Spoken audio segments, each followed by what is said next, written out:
on ne peut pas vouloir sauver les gens sans qu'on ait fondamentalement cet altruisme, cette tournure d'esprit tournée vers l'autre.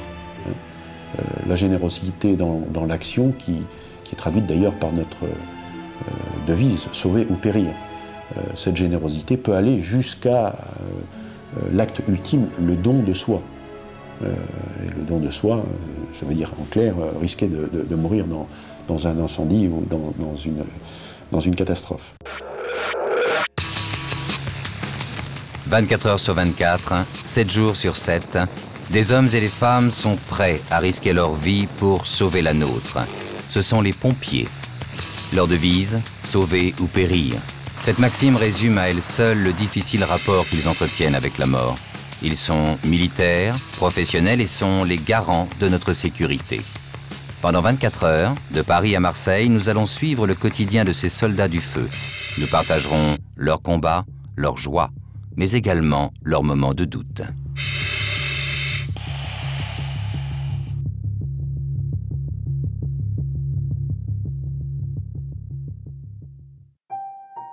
« 1896. Un an jour pour jour après la naissance du cinéma, un cinéaste déclenche sa caméra et filme ses hommes.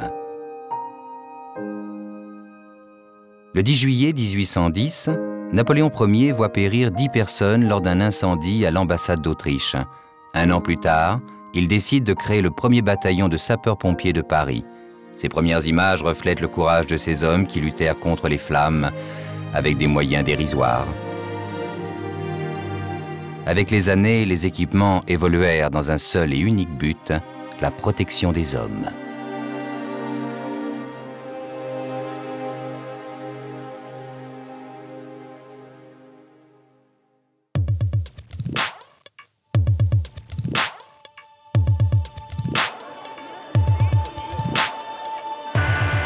À Paris, ce sont plus de 7700 militaires, hommes et femmes, qui sont regroupés au sein de la brigade des sapeurs-pompiers. Avec 415 000 interventions par an, ce corps d'élite assure la protection de plus de 6 millions d'habitants, soit 10% de la population française. Parmi ces hommes, le sergent Jérôme Kahn du secteur de Ménilmontant.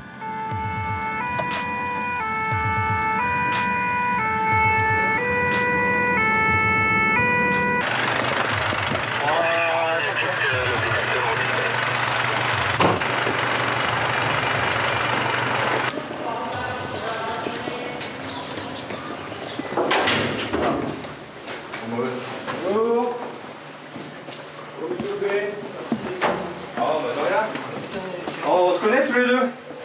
Ça va? Carrément. Vous voulez vous asseoir? Vous êtes arrivés? Vous mettez les gants, les gars? Vous sentez quand je vous touche? Vous la sentez quand même? Ah, vous êtes bien gonflé là, hein? Vous êtes dur. C'est chaud. Cela fait déjà 10 ans que je suis pompier à Paris. Donc je suis arrivé en tant qu'appelé. J'ai eu l'opportunité de pouvoir rentrer à la brigade, faire mon service. Je voulais faire un service intéressant. Et puis ça m'a plu, je suis resté. Je voulais faire un métier actif dans lequel je ne m'ennuie pas. C'était un métier que j'aimais depuis que j'étais enfant. Hein. Beaucoup de mes collègues sont pareils que moi. Je me suis dit, tiens, moi, je vais essayer. Je vais voir si ça me plaît. Je suis venu à la brigade faire mes 10 mois et ça m'a plu. Et j'ai décidé de rester. Donc c'était une vocation d'enfant. Et puis en même temps, c'était réfléchi parce que si ça ne m'avait pas plu, je ne serais pas resté. Marseille est la seconde ville à se doter de pompiers militaires. Particularité historique et géographique, ces 1900 hommes et femmes sont tous issus de la marine nationale. Exercice quotidien, la planche. Cette discipline physique est un passage obligé pour tout pompier. Elle consiste à se hisser à la force des bras sur une plateforme située à 2,40 m du sol. J'ai choisi de faire ce métier parce que au départ c'est une passion, une envie quand on est petit, en voyant les camions passer, une envie. Après ça devient une passion et puis c'est un peu pour se rendre utile dans la vie, quoi. On s'est dit bon, peut-être que là on va servir à quelque chose plus que d'autres métiers. Bon, j'ai essayé et ça m'a plu. Ça fait 13 ans que j'y suis, un peu plus de 13 ans que j'y suis. Et bon, c'est toujours aussi plaisant. Jour après jour, on est heureux de faire ce métier même si psychologiquement on est ébranlé dans l'approche quotidienne de la détresse humaine. Jour après jour, on y retourne. La journée est à peine commencée que les pompiers sont dépêchés sur une première intervention. Une femme d'une quarantaine d'années vient de mettre fin à ses jours en franchissant une corniche avec sa voiture. Les pompiers interviennent quelques minutes après le drame. Le corps de la victime est ramené sur la berge et l'équipe médicale s'efforce de la maintenir en vie.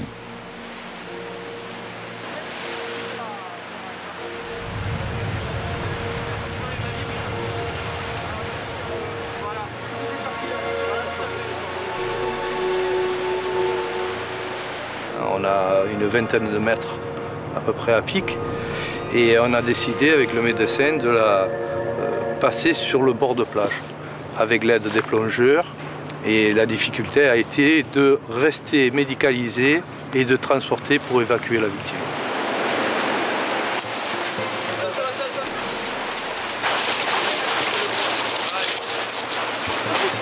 On vérifie l'oxygène, les gars, combien il vous reste?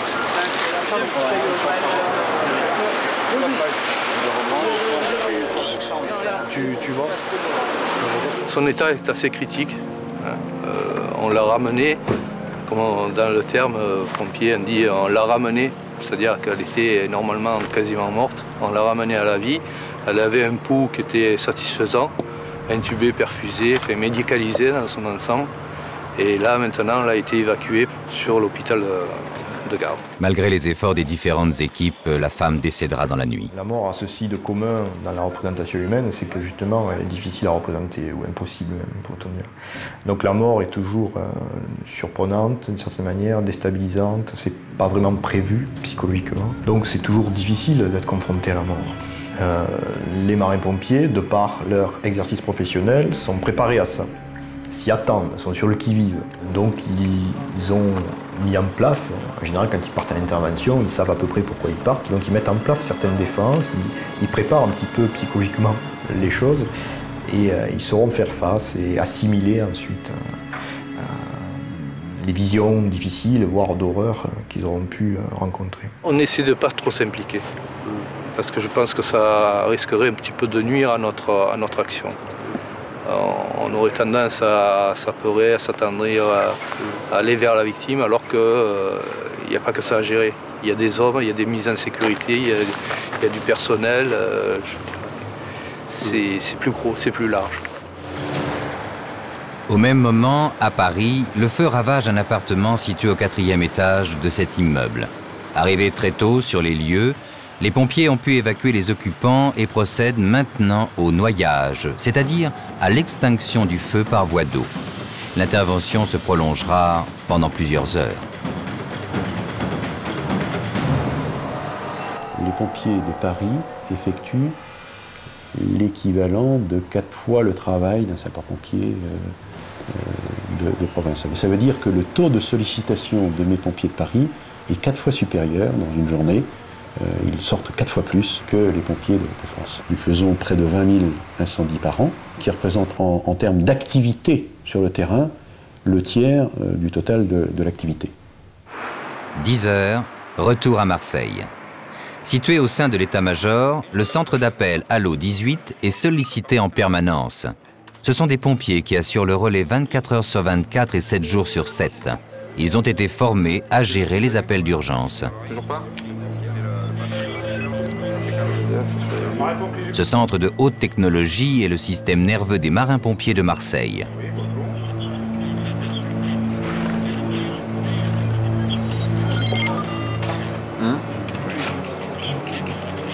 Il y a 2 grandes catégories de demandes de secours. Il y a le secours à personne, bien entendu, le secours aux biens.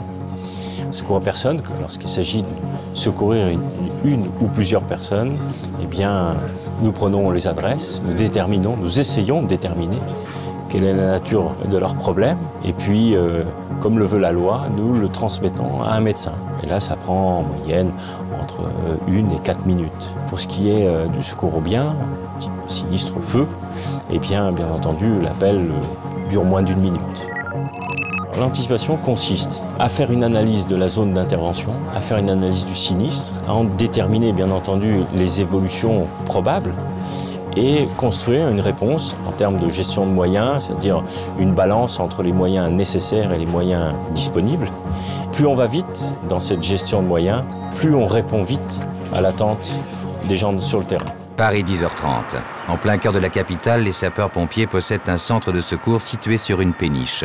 La Seine, mais aussi la Marne et les nombreux canaux parisiens ont donc contraint ces hommes à devenir plongeurs autonomes.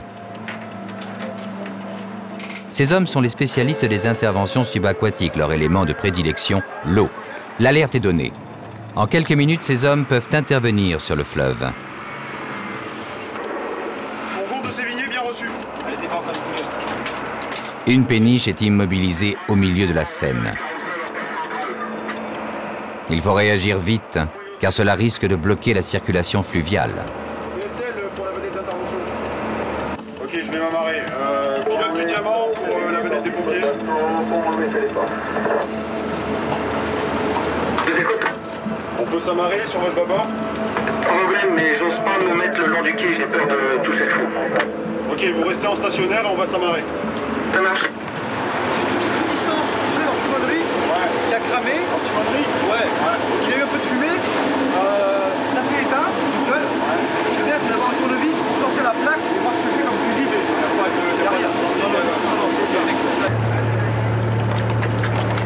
Les interventions pour lesquelles nous sommes appelés sur la Seine, en fait, c'est tout ce qui peut se passer sur le fleuve.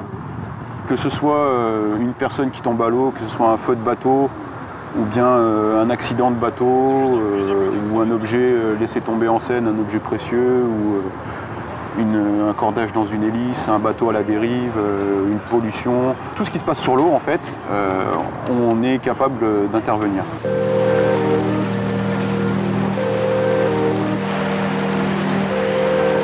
Quand je suis rentré à la brigade, c'était simplement pour monter dans les camions rouges. À ce moment-là, je ne connaissais pas du tout la plongée. J'ai habité 20 ans à côté de la mer sans jamais en profiter réellement. Et c'est une fois loin de ce que j'ai eu que je me suis dit je suis passé à côté de quelque chose. Donc là, je me suis mis à faire de la plongée dans le civil. Et ensuite, j'ai voulu aller plus loin. Et j'ai su qu'il y avait également des plongeurs à la brigade. Marseille, 11h. Nous sommes au CETIS, centre d'entraînement aux techniques d'incendie et de survie. Véritable école du feu, ce centre prépare les jeunes pompiers à affronter la dure réalité de leur métier.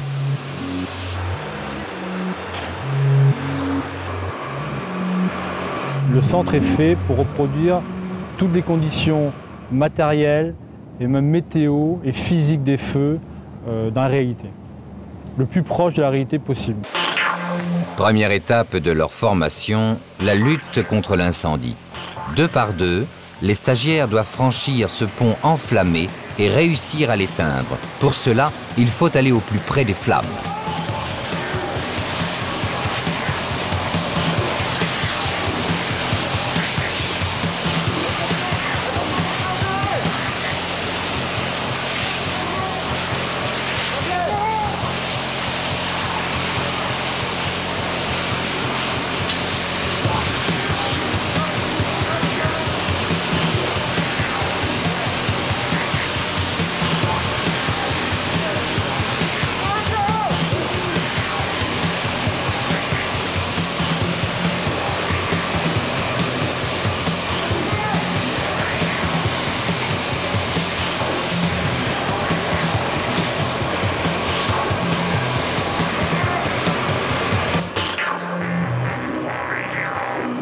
Le bataillon des marins-pompiers est spécialiste du feu de navire. Donc dans le cadre de cette spécialité-là, on a été agréé par la direction de la sécurité civile pour former tous les pompiers de France et de Navarre au feu de navire. Dans le contexte du fait qu'on a recréé un nouveau centre, on a demandé à l'architecte de nous créer un bateau. Et il nous a proposé de nous faire un bateau en béton, donc d'où le bateau en béton qui est derrière moi. Et à l'intérieur, par contre, il est métallique, il a toutes les difficultés propres à un vrai bateau.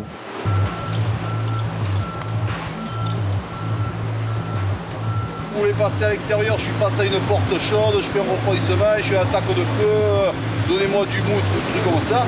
Vous me le dites, demandez à la liaison du mou et je transmets le message.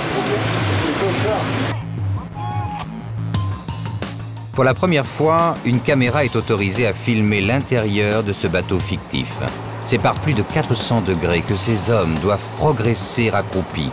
Pour tenir, il faut savoir économiser son souffle et gérer son stress. Ces conditions extrêmes sont celles qu'ils rencontreront le jour d'un feu de bateau.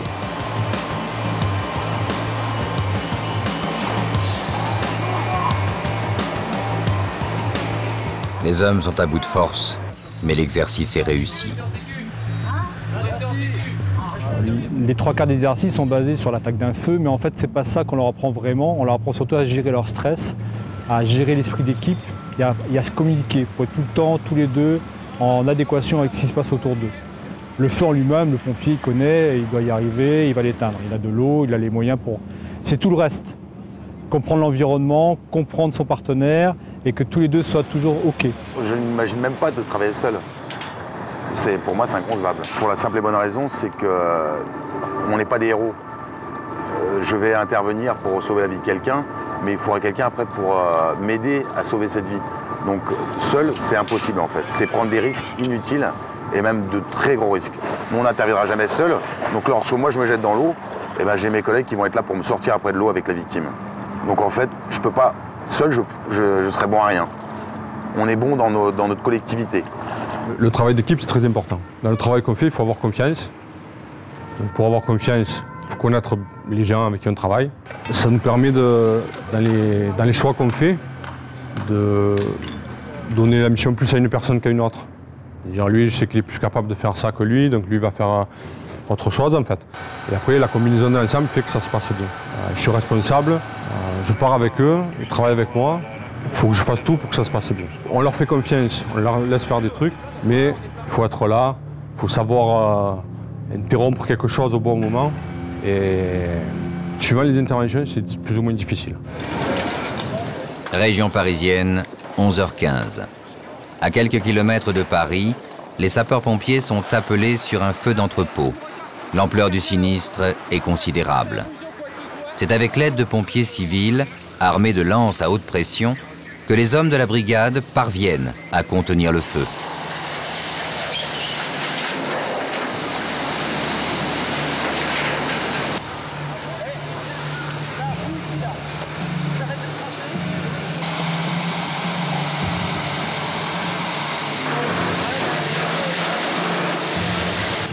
Le feu est maîtrisé, mais le danger est encore présent.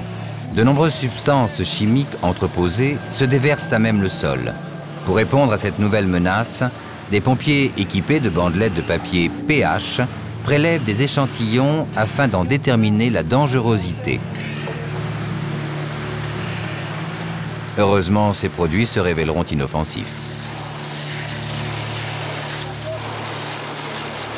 Ce métier est un métier physique, pas seulement physique, mais d'abord et avant tout physique. Il faut une condition physique exceptionnelle pour être un sapeur-pompier. Et on s'entraîne tous les jours. Mens sana in corpore sano, disaient les latins, les romains. Il faut avoir un corps sain et un esprit sain dans ce corps sain. Il est midi à Marseille. Dans les Calanques, nous découvrons une autre spécialité des marins-pompiers. J'ai connu les Calanques à l'âge de 17 ans. Je suis rentré au bataillon à 17 ans et demi. J'ai fait tout de suite partie des équipes de secours. Et ce milieu-là est très important pour moi. Je le fréquente régulièrement, même mes jours de repos. C'est une approche avec la nature qui est un petit peu particulière et je n'en suis pas encore lassé. Je suis chargé plus particulièrement depuis 1982 d'entraîner les équipes GREMP, le groupe de reconnaissance et d'intervention en milieu périlleux, et de les former également. Marseille possède toute la palette des risques. C'est pourquoi les hommes s'entraînent inlassablement. Ils sont spécialistes du secours en milieu périlleux. Aujourd'hui, l'exercice consiste à déposer le corps d'un homme sur une vedette en contrebas. Pour que le réalisme soit total, c'est un des leurs qui joue le rôle de la victime. C'est parti! On lève encore! C'est bon. Un petit effort, les gars. Allez, on lève! Suspendu à plus de 150 mètres au-dessus du vide, la moindre erreur serait fatale.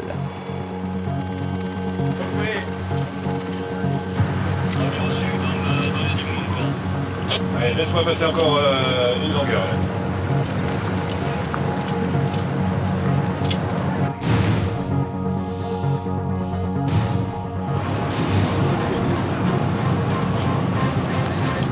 Allez, on laisse. Combien, présentation.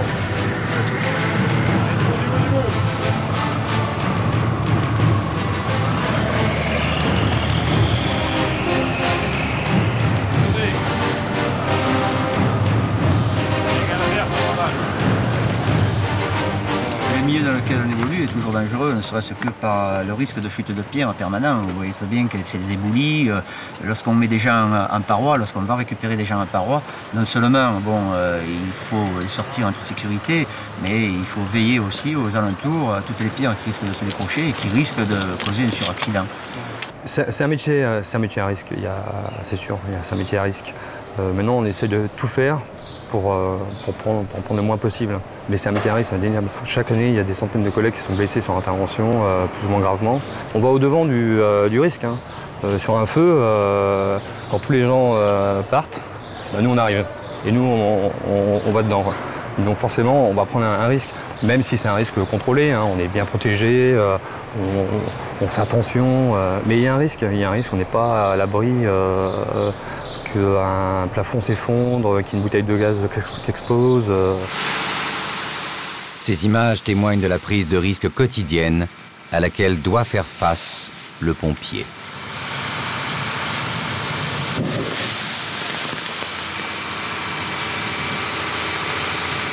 Disons qu'avec la prévention des risques qu'on a maintenant et la formation, on sait plus ou moins maîtriser le risque. Donc on sait réagir en fonction du risque. On ne diminue pas le risque en lui-même, parce que l'explosion elle arrive au moment où on ne peut pas la maîtriser. Mais on sait comment s'en protéger, comment éviter les gros dégâts pour le pompier. Pour se préserver, ces soldats du feu doivent porter une tenue particulière, leur permettant d'accéder au cœur des flammes. Donc je vais montrer une tenue de feu, celle qu'on utilise quotidiennement pour les interventions urbaines. Donc voilà, elle se compose d'une cagoule en coton, donc on enfile sur la tête. Un surpantalon en textile maintenant, qu'on enfile par-dessus le pantalon de treillis classique. Donc voilà.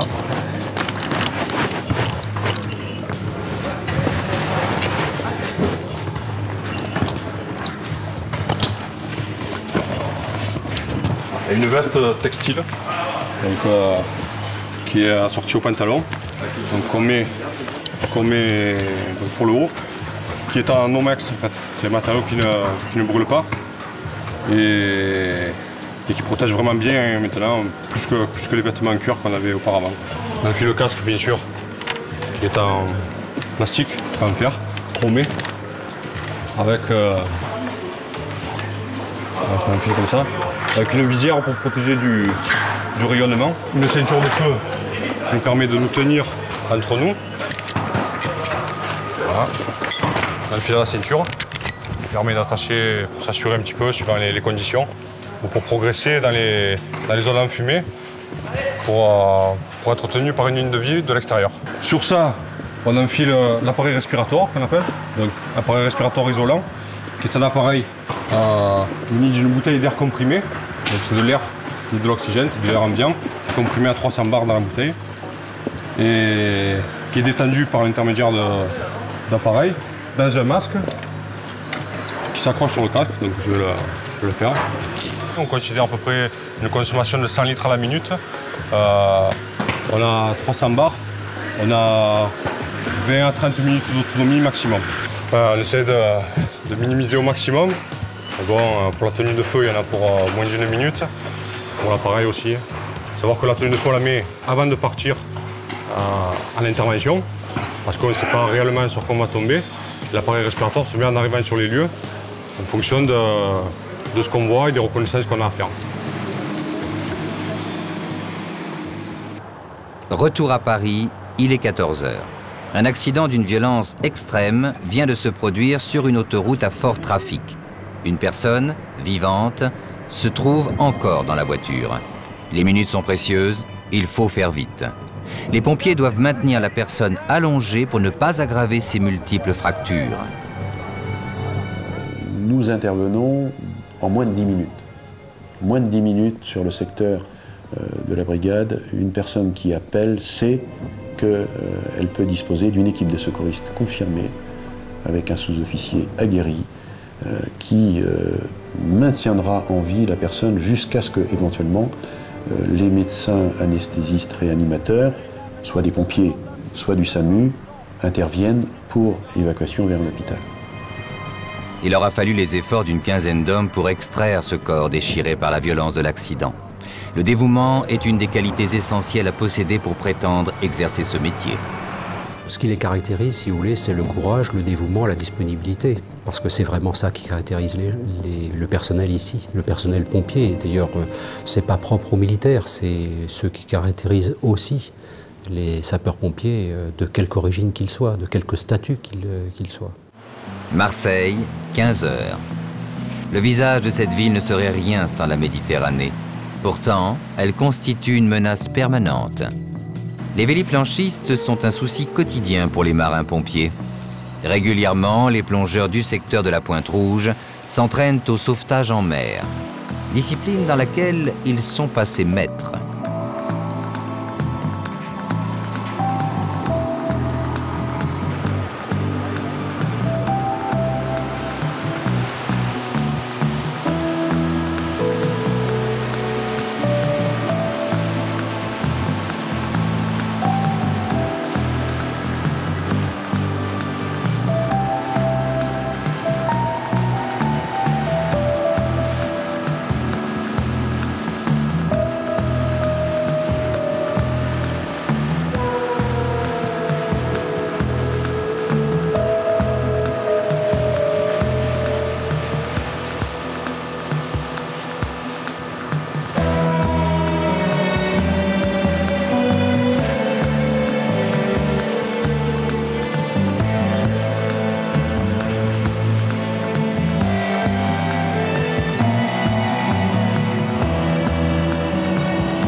Au moment de rentrer, un des plongeurs aperçoit un véliplanchiste en difficulté à quelques dizaines de mètres de la côte rocheuse. Immédiatement, l'équipe lui porte assistance.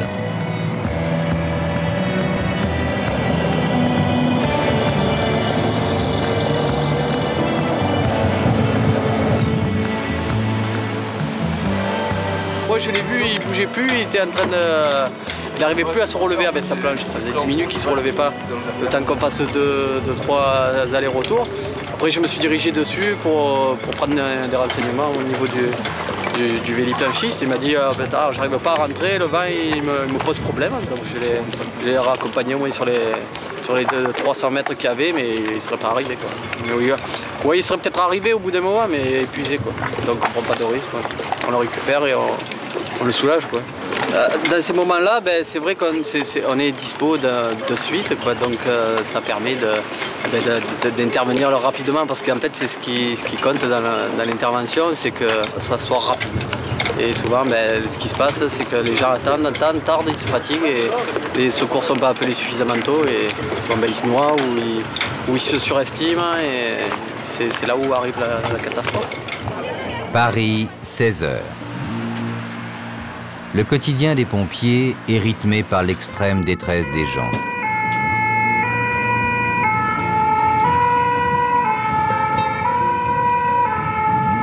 C'est un petit peu plus bas, je crois que c'est en face de Tenon, un truc comme ça, quoi.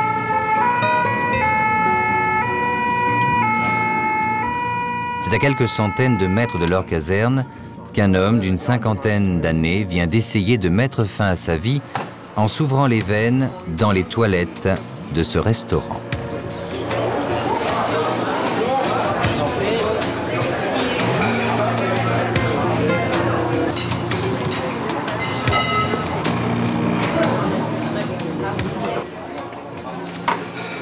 Souvent, c'est des interventions qui nécessitent notre présence, mais souvent aussi, c'est des personnes souvent qui ont envie de parler, des vieilles personnes qui sont seules, La petite dame qui a perdu son mari, qui est tombée, elle n'a plus de famille. Moi, souvent, on instaure un dialogue comme ça avec les victimes. Donc, faut faire du social, je pense. De toute façon, je pense que ça fait partie du métier de faire un petit peu de social quand même. Donc, de parler aux victimes, tout ça, c'est notre rôle. On est là pour ça, on va pas prendre une victime, la mettre dans l'engin et après, voilà, l'amener à l'hôpital. On essaie un peu de faire de l'humain, quoi. Au même moment, à Marseille, une équipe de marins-pompiers se rend chez une personne âgée pour insuffisance respiratoire. Le secours à victimes représente 70% de leur activité. Du sang dans les poumons? Il n'y a plus. Suite à quoi? Oh, j'en ai passé le surpain, j'en ai passé, je suis resté pas un mois et demi à l'hôpital, alors. Pourquoi vous prenez du Rinutril, monsieur? C'était quand que vous avez été hospitalisé? Le 18 février? Oui, mes jambes ne me tiennent plus, alors. Vous ne devez pas le mettre? Il est vide, il faut la faire changer? Voilà, vous respirez normalement, vous connaissez ça, hein? Monsieur de 82 ans qui se plaint de difficultés respiratoires. Il a été hospitalisé le 18 février pour une insuffisance respiratoire aiguë avec essoufflement important. Normalement, il doit être sous oxygène à la maison, mais bon, sa bouteille d'oxygène est vide depuis un moment apparemment, donc il prend plus l'oxygène. C'est malheureux, mais il est seul dans son métier. Ben oui, peut-être qu'il ne peut pas se débrouiller tout seul, le monsieur aussi. Non, pour son âge, il faudrait quelqu'un.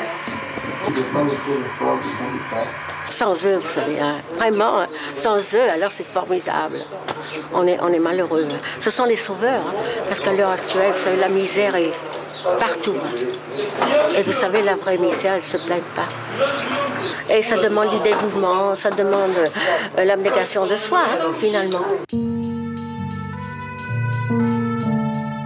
Retour d'intervention. Les hommes et les femmes profitent de cet instant pour souffler, mais également pour partager leurs émotions. D'être ensemble déjà, on part sur l'intervention ensemble, on prend des risques ensemble, donc on en discute après on rentre à la caserne, et on va boire un café, on en discute, et c'est cet esprit d'équipe justement permet de pouvoir tout nous dire. Je ne crois pas qu'il y ait un collègue qui ait jamais osé dire à quelqu'un bah, « moi j'ai eu peur de cette intervention ». Et on est tous prêts à l'entendre et tous prêts à le dire, honnêtement je pense. Hein. L'instant de répit n'a pas duré plus de 5 minutes qu'il leur faut déjà repartir. C'est le sergent Kahn qui est responsable de l'intervention. Il s'agit d'un accident du travail. Cet homme vient de tomber du haut de son échafaudage.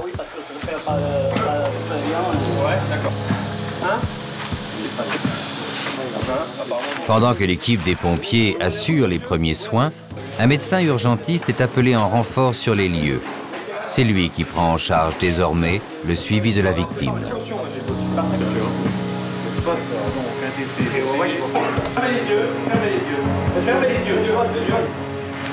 C'est sergent Kahn. Je demande police au 43, rue de la Dubé, Paris 20. Secours à un homme ayant chuté de 2 mètres environ. Et ouais, c'est obligatoire la police. Globalement, quand c'est vraiment pas grave, non. Mais quand c'est un peu important comme là, on demande plutôt la police. Et après on préviendra l'inspection du travail aussi. Oui, je veux là.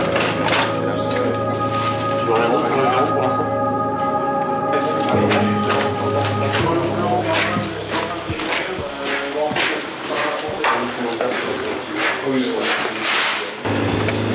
Paris, 17h.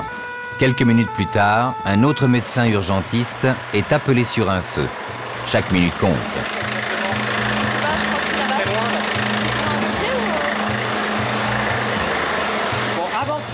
Une des difficultés quotidiennes, accéder au lieu du sinistre.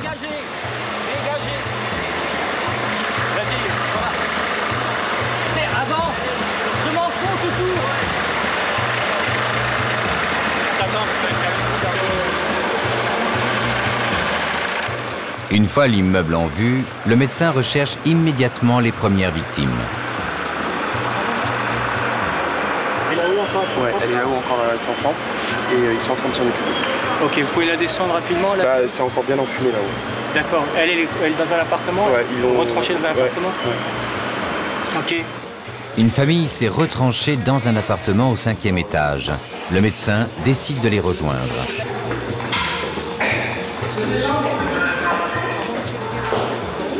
Est-ce qu'il y a toujours autant de projets? Si vous préférez qu'on les ausculte en bas, nous on n'a pas prévu de PRV en bas, parce qu'au début on n'avait qu'une victime. Je vais juste ausculter celui qui est asthmatique. Ceux Oui, qui sont asthmatiques. oui. Donc on est monté pour examiner la famille qui était réfugiée dans un appartement, puisque avec bon sens, ils n'étaient pas descendus par la cage d'escalier en raison de l'importance des fumées. Donc parmi cette famille, il y avait 2 personnes asthmatiques et des jeunes enfants. Donc on s'est assuré de leur bon état de santé pour pouvoir différer leur évacuation d'appartement le temps que la cage d'escalier soit bien épurée des fumées. Concrètement, ils risquaient d'inhaler des fumées, des toxiques, et pour les personnes qui sont asthmatiques, de développer une crise d'asthme aiguë, suraiguë, avec un contexte de panique et d'être intoxiqué très gravement aux fumées. Et le danger, c'est la panique, c'est de se retrouver coincé dans les fumées, de errer, de ne pas pouvoir choisir la bonne direction, de se retrouver prisonnier des fumées. Les fumées foudroient les individus en quelques dizaines de secondes. Et donc ils étaient très bien réfugiés dans leur appartement, c'était le meilleur choix à effectuer.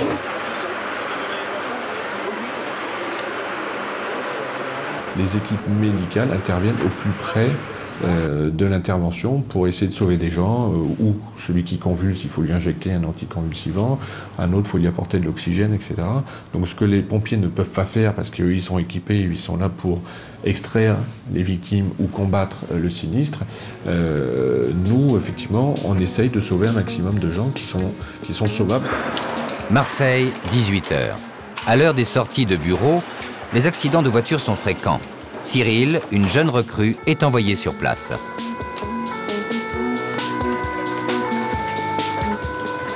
Lorsque je pars en intervention sur le trajet, je pense à la victime.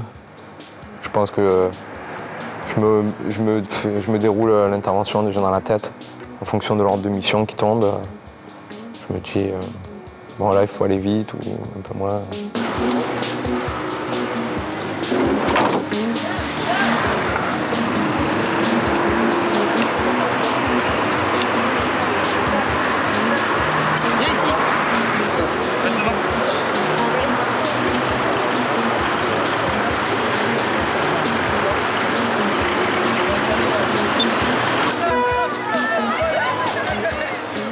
Un pompier, c'est pour porter secours aux gens, voir dans leur regard qu'on les aide et surtout me dépasser.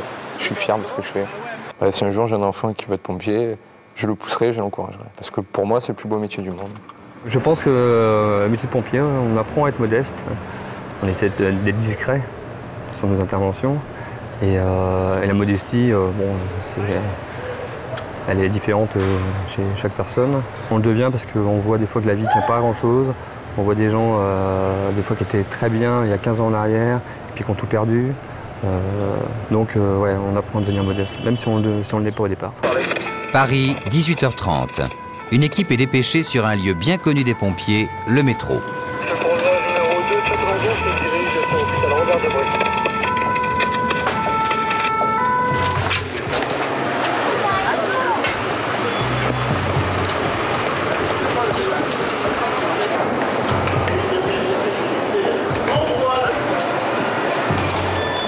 Une des difficultés consiste à trouver la victime.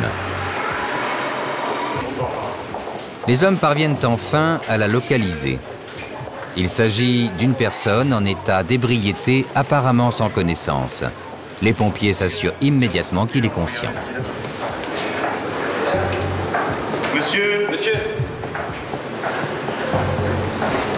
Oh monsieur, réveillez-vous là, c'est les pompiers là. Eh monsieur, on ouvre les yeux là. Monsieur là. Allez, on fait un effort là. Comment vous appelez? Passez la main dedans là, sinon on les range là. En arrivant ici, on voit avec les autres comment ils abordent les victimes, comment ils leur parlent, et puis après, on refait pareil quoi. On fait pareil, c'est les anciens qui nous montrent. Ce que je préfère, c'est les feux, c'est sûr. Moi, je pense comme tous les pompiers. Hein. Bon, après, il y a le secours à victimes, ça fait partie du métier aussi, mais bon, je pense que tout le monde est rentré ici pour faire un feu. On a envie d'être dedans, quoi. On entend les histoires des anciens qui nous parlent des feux qu'ils ont faits. C'est sûr que ça donne envie. Hein. Quand on est jeune, qu'on arrive en caserne, tout de suite ce qu'on a envie de faire, quoi. Marseille, 19h. Une des nombreuses cases de la ville vient de prendre feu accidentellement. Les marins-pompiers se mobilisent car c'est toute la case qui commence à s'embraser. Pour contenir la propagation du feu puis l'étouffer, les pompiers utilisent de la mousse destinée à stopper l'inflammation des hydrocarbures.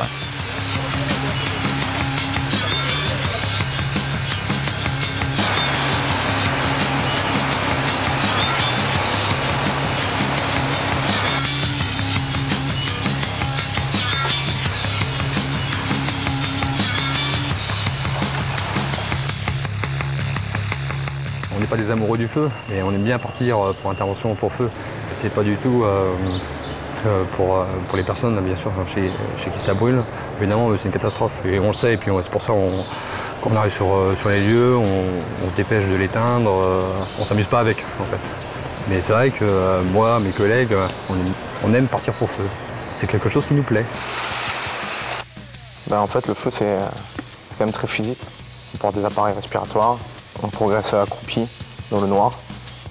On a quand même beaucoup de matériel, il faut tirer le matériel.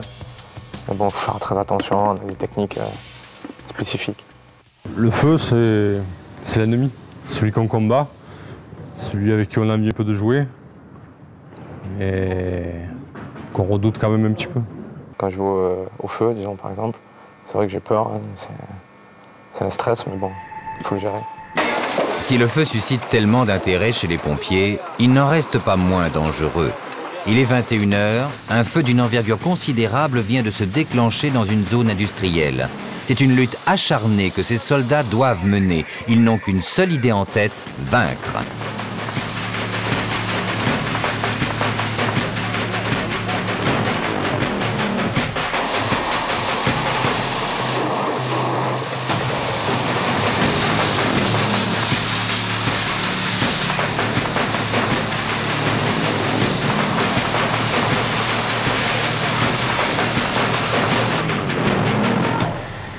Dans le contexte de l'intervention, on est un peu concentré en fait. On ne peut pas trop penser à autre chose. On pense à ça, souvent c'est après qu'on y pense. On pense à ce qui aurait pu arriver ou si ça s'était mal passé. En général, pendant l'intervention, on surveille nos équipiers, il faut qu'on ramène tout le monde. Donc on n'a pas le temps de penser à d'autres choses, c'est plus après. On a affaire à une corporation professionnelle à identité forte, identité professionnelle forte, qui vraiment les rassemble, qui est bien délimitée, au sein de laquelle les uns et les autres se reconnaissent. Hein. Bon, on parle de grandes familles, etc. Bon. Tout ce genre de microcosme, un petit peu, ont besoin de cette identité de groupe forte, parce qu'ils sont confrontés à ce que j'appelle moi l'exceptionnel. Et cette confrontation nécessite cette protection du groupe, nécessite cette solidarité, nécessite cette reconnaissance mutuelle, parce que ça protège l'individu. Retour à Marseille, il est 22h. Nous retrouvons les spécialistes du secours en milieu périlleux. Cette poignée d'hommes s'entraîne régulièrement la nuit pour accroître leurs compétences. Le décor est dressé. Un adepte du parapente est coincé dans un arbre situé en haut d'une colline. Ces hommes ont pour mission de récupérer cette personne et de la redescendre le plus rapidement possible. Chaque exercice de ce type est noté et chaque intervenant est sollicité dans son domaine de compétence. De lumière. La lumière, c'est nickel, Lio. Nickel, pour ça, on prend une bouche et on refait passer. Trop magique. Ouais, attends. Allez, bon, il est dessus. Allez, je vous tue. Olive, tu défais tout et c'est bon. Non, c'est bon. Merci. Allez. Attention pour lever, lever. C'est bon devant? C'est bon.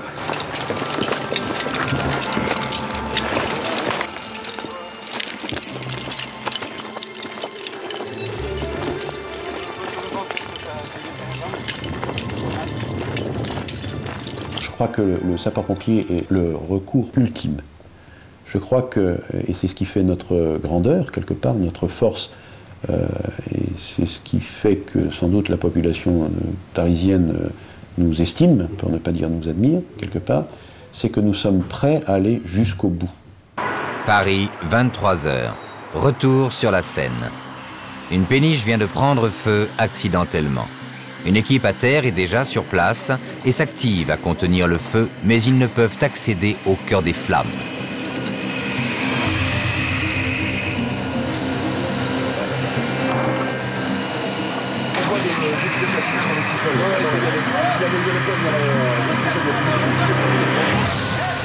La vedette des spécialistes subaquatiques est appelée en renfort. C'est à l'aide de leurs pompes situées à l'avant du bateau qu'ils parviendront à circonscrire le feu.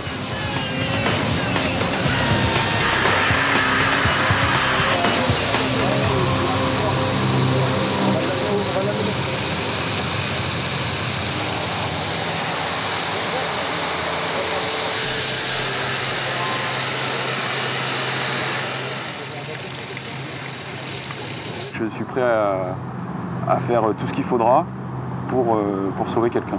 C'est pas un choix, c'est un idéal d'aider les autres et je ferai tout ce qui est en ma possibilité pour pouvoir venir en aide à quelqu'un.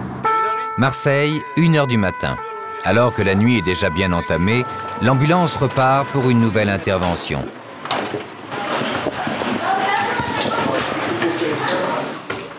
Il s'agit d'un bébé de 15 jours. Qu'est-ce qu'il y avait tout à l'heure? Il y avait des glaires?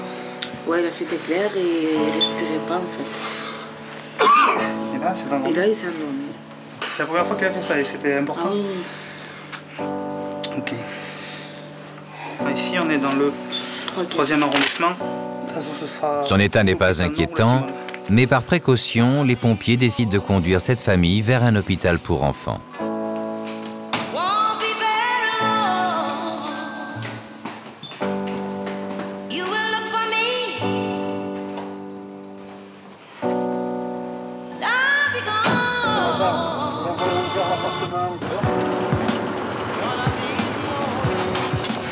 Juste après avoir déposé le bébé, l'ambulance est appelée sur une nouvelle intervention.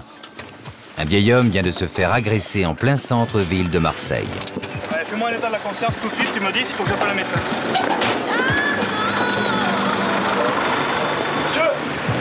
Monsieur! Monsieur, vous m'entendez? Ouais, conscient.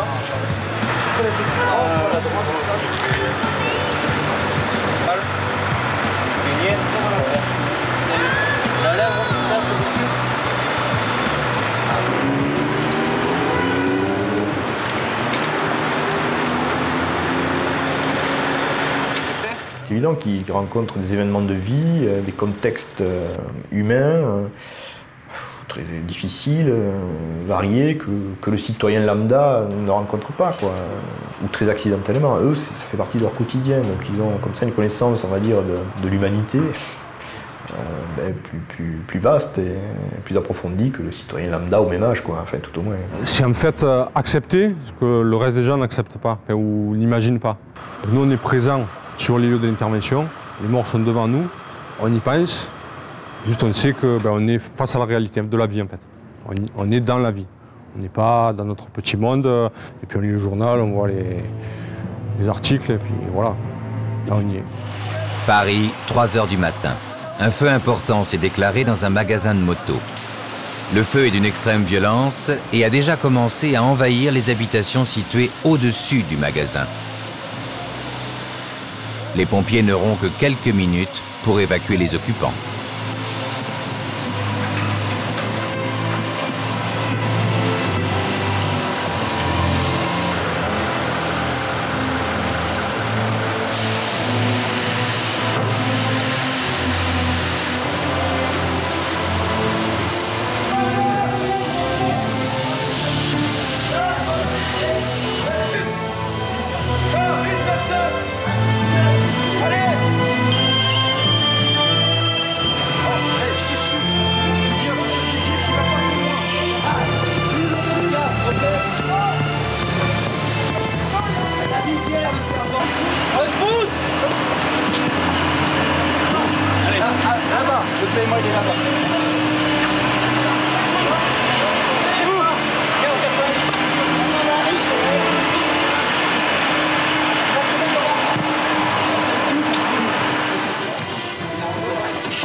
Sauver une vie, c'est une fierté personnelle. On est fiers, on est content.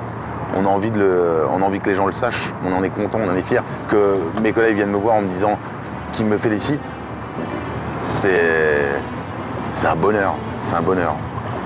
Que des gens, c'est bête à dire, mais on est tous des enfants là-dessus. On a besoin de la reconnaissance des autres. C'est ce qui, dans ce métier difficile, nous aide aussi. Le pompier en lui-même, il faudra toujours qu'il ait cette passion, toujours cette envie, et qui donne sans attendre de remerciements. En fait. Ce sont des gens qui ont pour ambition, mais dans le sens noble du terme ambition d'aider, de sauver, de préserver. Et je crois qu'il faut aussi penser à eux, les aider, les sauver éventuellement, les préserver tout au moins. Je crois qu'il ne faut pas qu'ils s'oublient dans cet altruisme parfois un peu excessif qu'ils peuvent manifester. Il est important qu'ils pensent à eux aussi de temps en temps. Pour pouvoir continuer à aider, préserver, secourir, il faut être soi-même solide. S'il y avait une image qui m'a marqué en fait pour l'instant sur mes 10 ans de carrière, je penserais à mes collègues qui sont décédés. Ils étaient 5. Il y en a une autre depuis malheureusement. Et ça fait un gros choc à nous tous. On s'est rendu compte que 5 personnes pouvaient laisser leur peau sur un seul feu. Et là, ça m'a marqué moi. Je pense que ça a marqué pas mal de mes collègues. Jour après jour, ces hommes mettent en danger leur vie pour sauver la nôtre. Pourtant, ce ne sont pas des héros, mais des gens comme vous et moi, qui ont choisi un métier extrême au service des autres.